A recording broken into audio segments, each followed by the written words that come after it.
peli nyt heti selväksi. Mikä peli? Mä tulen tappamaan sut.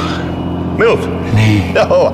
Niin minä muistan, kun kerrankin tuolla Antwerpeni, ei se ollut Antwerpeni, kyllä se oli kotona. Minä olin vielä lähössä. Kato, minä olin tuossa Äkählonpolon ärkioskilla, niin yksi semmonen ketale kuule, niin he monella hirvikiväärillä yritti lopsauttaa minua.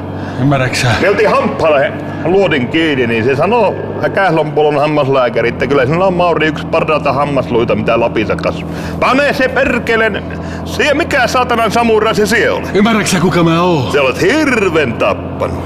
Joo, itse jääpi tuohon rekan keuhlaan, niin mulla vaimo on aina tyytyväinen, kun minä tulen maailmalta tällä kotia, niin se on aina hirveän paisti. Meillä alkaa pakasteita olla.